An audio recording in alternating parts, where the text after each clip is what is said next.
அற்புதராம் ஆண்டவர் இயேசுவின் நாமத்தில் அருமையான தேவ ஜனங்களே, தேவனுடைய பிரதான ஆசீர்வாதம் உங்களுடைய உழைப்பில் பெருகுவதாக, உங்களுடைய எதிர்கால திட்டங்களில் பெருகுவதாக, நீங்கள் செய்யும் தொழிலில் பெருகுவதாக, உங்கள் கை இட்டு செய்யும் வேலைகளில் தேவ ஆசீர்வாதங்கள் பெருகும்படி இயேசுசாமியினுடைய கிருபை உங்களை நிரப்புவதாக. நீதிமொழியின் புஸ்தகம் 22ஆம் அதிகாரம் 9வது வசனத்தை பாருங்கள். பரிசுத்த ஆவியான தேவன் ஆசீர்வாதத்திற்கான ஒரு அருமையான ஒரு வழிமுறைகளை உங்களுக்கு நமக்கு அவர் கற்றுக் கொடுக்கிறார். கருணை கண்ணன் ஆசீர்வதிக்கப்படுவான், அவன் தன் ஆகாரத்தில் தரித்திரனுக்கு கொடுக்கிறான். இது எத்தனை பரிபூர்ணமான ஆசீர்வாதத்தின் அடையாளம் என்று விளங்குகிறதா? கொடுங்கள் உங்களுக்கு கொடுக்கப்படும் என்றாரே ஆண்டவராக இயேசு கிறிஸ்து. அது ஏழை எளியவர்களுக்கும் இயேசு கிறிஸ்துவின் நாமத்தினால உதவி செய்வதிலும் அந்த ஆசீர்வாதம் மறைந்திருக்கிறது என்பதை இது காட்டுகிறது. நாம் ஆராதிக்கிற தேவன் ஆசீர்வாதங்களின் தேவன், இரக்கத்தின் தேவன், மனதுருக்கத்தின் தேவன், ஏழை எளியவர்கள் மேல் மனதுருகிற தேவன். ஆகத்தான் வருத்தப்பட்டு பாரம் சுமக்கிறவர்களே, நீங்கள் எல்லோரும் என்னிடத்தில் வாருங்கள், நான் உங்களுக்கு இளைப்பாறுதல் தருவேன் என்று சொல்லி பாடுபடுகிற, துக்கப்படுகிற, கைவிடப்பட்ட, தள்ளப்பட்ட, விழுந்து போன, கண்ணீரில் இருக்கிற ஏழை எளியவர்களையும் இன்றைக்கும் ஆண்டவர் இயேசு அழைக்கிறார். தேவன் இரக்கத்தோடு நம்மை சாம்பலிலிருந்து தூசிலிருந்து உயர்த்தினார்.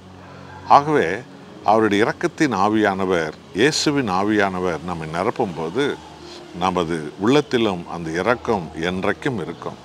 ஆக வசனம் என்ன சொல்கிறது பார்த்தீங்களா? கருணை கண்ணன், அதாவது ஏழை எளியவர்களை, முடமானவர்களை, வயதானவர்களை, வாழ முடியாத நிலைமையில் இருக்கிற ஒவ்வொரு ஊனமுற்றவர்களுக்கும் கருணையோடு கூட அவர்களுக்கு உதவி செய்ய வேண்டும் என்று இயேசுவின் நாமத்தில் மனமிறங்கி உதவி செய்கிறவர்கள் தேவனிடத்திலிருந்து பரிபூர்ண ஆசீர்வாதங்களை பெற்றுக்கொள்கிறார்களாம். அநேகம் பேர் தங்களுடைய உணவில் ஏழை எளியவர்களுக்கு ஒரு பங்கை அவர்கள் கொடுத்து தானும் திருப்தியாய் இருக்க வேண்டும், பிறரையும் நான் திருப்தியாய் வைப்பேன் இயேசுவின் நாமத்தினாலே என்று சொல்லி வாழ்வார்களாம். ஆகவே நம்முடைய தேவனுடைய ஆசீர்வாதத்தை நாம் பெறுவதற்கு அநேக வழிகள் உண்டு. அதில் ஒரு வழிதான் இந்த கருணை கண்ணனாக இருந்து ஆண்டவர் இயேசுவின் கிருபையினால முடமான, வயதான, தள்ளாடுகிற, குருடர்களான, முடமர்களான, பல ஊனமுற்ற ஒவ்வொருவருக்கும் ஆண்டவர் இயேசுவின் நாமத்தினால் இரக்கம் வைத்து உதவி செய்வது.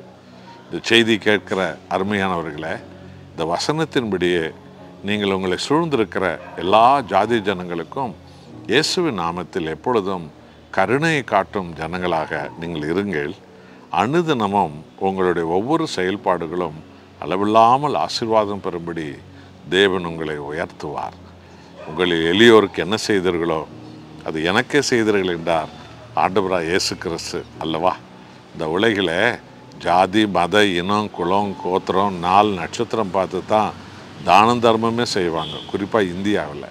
ஆனால் நாமோ கிறிஸ்துவின் நாமத்தினால எவருக்குமே எப்பொழுதும் எந்த சூழ்நிலையிலும் எந்த மதத்தாரோ எந்த இனத்தாரோ இயேசுவின் நாமத்தினால் நாம் கருணையோடு அவர்களுக்கு உதவி செய்யும்போது கர்த்தர் நம்மை அளவில்லாமல் ஆசீர்வதிக்கிறார். ஒப்பு கொடுப்போமா? அன்புள்ள இயேசுசாமி, ஒரு காலத்தில் நாங்கள் எல்லோரும் சாம்பலில் தூசில் இருந்தவர்கள். நீர் கருணையோடு எங்களை தேடி வந்து ரட்சித்ததுனால இன்றைக்கு எங்களை ஆசீர்வாதத்தின் ஜனங்களாக உயர்த்தி வைத்திருக்கிறீர். என்னோடு ஜெபிக்கிற உமது பிள்ளைகளுக்கு உமது கருணையின் ஆவியை ஊற்றும் ஆண்டவரே. முடமான, வயதான, கால் கைகள் ஆண்டவரே முடமாக்கப்பட்டிருக்கிற, வாழ தெரியாது இருக்கிற ஏழை எளியவர்களுக்கெல்லாம் இயேசுவே உமது நாமத்தினாலே உதவி செய்யும் இதயத்தை ஒவ்வொருவருக்கும் தாரும். அப்போது அளவிட முடியாத ஆசீர்வாதம் அப்படிப்பட்டவர்கள் மேல் இறங்கி வருகிறது என்பதை நீர் எங்களுக்கு கொடுத்ததோடு மாத்திரமல்ல, அதை நிறைவேற்றுகிறீர். அப்படியே நாங்கள் எப்பொழுதும் உம்மைப்போல் கருணையின் ஜனங்களாக இந்த பூமியில் வாழ்ந்து உமது நாமத்தை ஏழை எளியவர்கள் மத்தியில் உயர்த்த எங்களுக்கு பலன் தாரும். இயேசுவின் நாமத்தில் பிதாவே, ஆமென்.